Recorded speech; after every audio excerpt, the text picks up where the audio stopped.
হনুমানজি কেন সূর্যদেবকে খেয়ে ফেলেছেন এবং তিনি কিভাবে পেল এত শক্তি? রামায়ণ অনুযায়ী একবার হনুমানের খুব খিদে পায়, তাই সে রান্নাঘরে সমস্ত খাবার খেয়ে নেয়।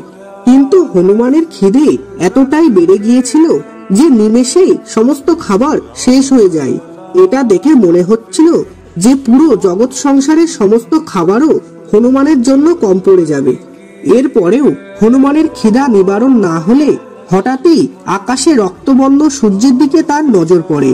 তখন সূর্যকে লাল ফল মনে করে হনুমান সেদিকে এগোতে থাকে। যখন হনুমান আকাশে পৌঁছায় তখন রাহু দেখে এক বিচিত্র শক্তি সূর্যের দিকে এগিয়ে আসছে। তখন রাহু দেবরাজ ইন্দ্রের কাছে গিয়ে সব কথা বলে। এরপর ইন্দ্রদেব হনুমানকে জিজ্ঞাসা করে, তুমি কোথায় যাচ্ছ? তখন হনুমান বলে, আমি ওই লাল ফল খেতে যাচ্ছি। এটা শুনে ইন্দ্রদেব হনুমানকে বোঝায় ওটা কোনো ফল নয়, উনি হলেন সূর্যদেব। কিন্তু হনুমান কোনো কথা না শুনে সূর্যদেবকে খেয়ে ফেলেন। ফলে সমস্ত জগৎ অন্ধকারে ছেয়ে যায়, যার কারণে ইন্দ্রদেব রেগে গিয়ে হনুমানের ওপর বজ্র দিয়ে আঘাত করেন। ছোট্ট হনুমান আঘাতে আকাশ থেকে পড়তে থাকে।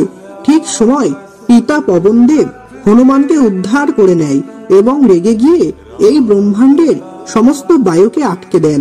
এর প্রভাবে সমস্ত সংসারে বায়ু বন্ধ হয়ে যায়। ফলে সমস্ত জীবকুল অক্সিজেনের জন্য মারা যাচ্ছিল এবং পৃথিবীতে ধ্বংসলীলা শুরু হয়ে গিয়েছিল, যার কারণে ভগবান ব্রহ্মা সমেত সমস্ত দেবতা পবনদেবকে বোঝান এবং হনুমানকে সমস্ত দেবতা মিলে শক্তি প্রদান করেন, যার কারণেই হনুমানজি মহাবলী হনুমান রূপে পরিণত হয়ে যায়।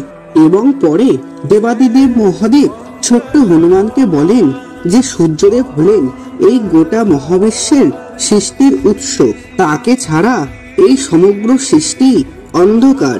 তাই হনুমান মহাদেবের কথা শুনে সূর্যদেবকে তার মুখ থেকে বের করে তাকে মুক্ত করে দেয়।